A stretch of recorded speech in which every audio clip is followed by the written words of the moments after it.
Hello, welcome friends. It is a rainy Sunday here in Florida, so I thought it'd be a good day to make another video telling the stories from my Camino Aragonés. But before I get into today's video, which is day 6, where I walked from Arrés to Ruesta, I have two things that I wanted to just share with you guys. So one, I was at a local flea market on Friday and I found this really cool piece of pottery, and obviously the shells caught my eye, so it's really beautiful. But if you guys have any suggestions, I'm trying to become a bigger DIYer, but how I can get the colors to be a little bit more vibrant on this, I'd really appreciate it. But this is going in my office. It'll make me smile to look at it and think about my Camino journeys. And then kind of on that note, so my first tattoo I got, this is the tattoo I got after finishing my first Camino. I think it still looks really cool, and I'm gonna get another one here coming up to commemorate the Camino Aragonés I just did. So I'm gonna keep the surprise on what I'm getting, but I'll share it with you in an upcoming video once it's done. I think I'll be getting it right here. Trying to keep it all on one arm, I guess, I don't know. But yes, let me get into the journey I had on day 6. So you'll recall from my last video that the final 3 kilometers into Arrés are basically just uphill.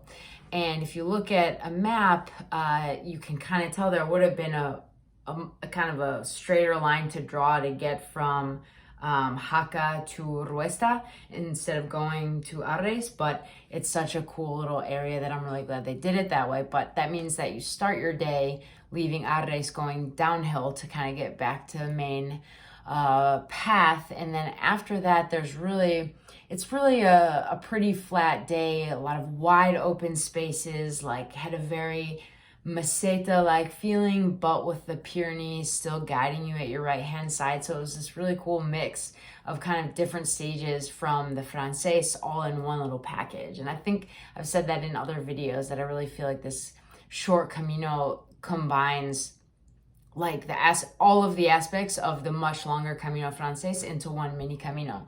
So it'd be a really cool way to actually start a Camino and then meet up with the Francés, because I feel like you kind of have a little taste of everything to come, especially if you start in France first. I felt like a lot of the scenery there was a lot like Galicia, at least in terms of the lush green forests and everything. But there was one fairly steep climb into a town called Artieda.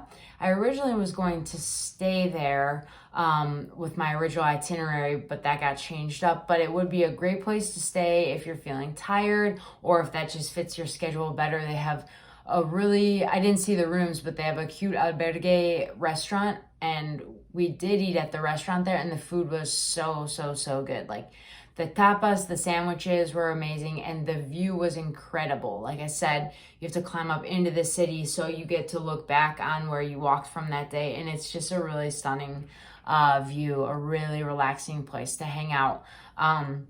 So definitely merits a stop in Artieda. And I recommend this day to wear pants, even if it's going to be really hot, as it was the day I was walking. I regretted not wearing pants because especially at the end of the day, there is a lot of walking in overgrown forest, and my legs were pretty scratched up after. So, but before I get more into that, so the end of this day is pretty confusing, at least I found it to be, and other people that were walking on the same kind of schedule also agreed. So there's a point you're walking along the main road. It's the A1601, but it's not super busy, at least it wasn't. I was walking on a Saturday in July, and there wasn't really a lot of traffic. And you come up to an arrow pointing left up a hill. And so I did that. I walked up and I kind of walked all around and saw no more markings. And the only option was to go through like a really dense area of bushes.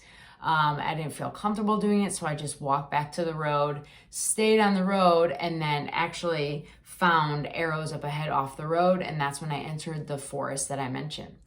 Turns out there must have been some other sign like down in the ground to turn right in an area once I'd gone up the hill that I totally missed. But it just goes to show you should always trust your instinct. If you don't feel good about doing something, don't do it. A lot of times you can actually get where you're going by just staying on the side of the road, even though that's certainly not always super safe because you have vehicular traffic, and the Camino in a lot of places is designed to avoid that. In my opinion, it's better than getting lost. Especially with the very lightly traveled Aragonés, you can never be sure that somebody will be coming up behind to find you. And on that note, you can take, if this happens to you, you can actually, even though you will see the turnoff into the forest with well-marked yellow arrows that'll take you all the way to Ruesta, it's actually more direct, just stay on the route. And the forest, like I said, it was really overgrown. I kind of kept getting nervous that I wasn't on the right path because it wasn't super well marked. I feel like if I remember correctly, I don't even know if there were arrows after a while, but there were like yellow markings on some of the trees. But funny note on that is sometimes that like moss and algae that grows on the trees looks yellow. So I was like, I'm not sure. But if you are in a forest and to the right of you, you see like this beautiful blue-green body of water. It's the Embalse de Yesa, I think, Yesa. It's like a lake-looking body of water. Then you're doing it right. You're on the right path.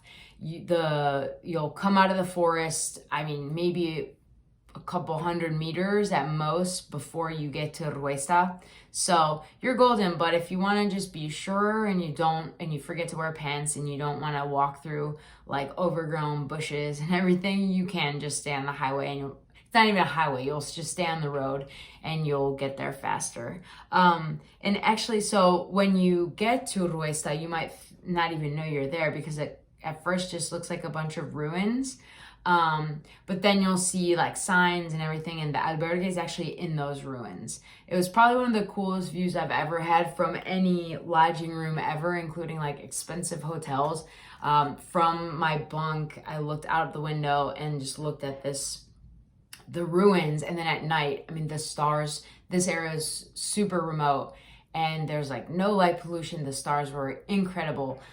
So it's a really, really cool place to stay.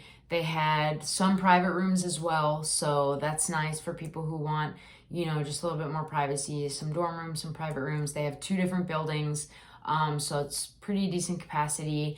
And there's nothing else. It's not like a town. There's nothing else there. So you'll definitely be eating and drinking at the restaurant there. But I was really, really, really pleasantly surprised, I guess, by the dinner. It was super good. It was 2 courses and dessert and I think wine or something like that. It's a fun vibe. It's like some young, kind of like alternative folks who are running it, and have some dogs around, and there was, I can't remember if there was music, but it was just a really cool vibe. It's fun to be there on a Saturday night, so I definitely recommend staying overnight here. It's a cool spot. I think on the Francés, similar type of spot would be Castro Heris. I didn't stay there, so it was fun to do that this time. But you should know that it is cash only. I mentioned that you need to get cash in Jaca because you won't be able, I don't think, to get cash after. Maybe there was a cash machine in Artieda, but it's just good to have cash. And also be prepared for the cell service to be essentially non-existent at the albergue. If you walk back a little bit toward the main, not the main road, but the road around right before you descend into Ruesta, the service is a lot better. The Wi-Fi was not working when we were there, but it was no big deal. And there was plenty of outdoor space in the sunshine to dry your clothes. So, and the bathrooms too, I remember, were pretty nice. They were like, the men's and the women's were separate, which I always appreciate. And there were 2 showers and 2 toilets in our building. And then I assume there was the same in the other building. So it was, and then there were 4 sinks, which is really nice, especially for getting ready at night. So it was a great day, a great spot. It's probably one of my favorite days walking. And it's a lot of fun to go back and look at the videos that I took from that day. So if you've done this Camino, let me know what you guys thought of Ruesta, and I will be back soon with more videos. Thanks, guys, and as always, muy buen camino.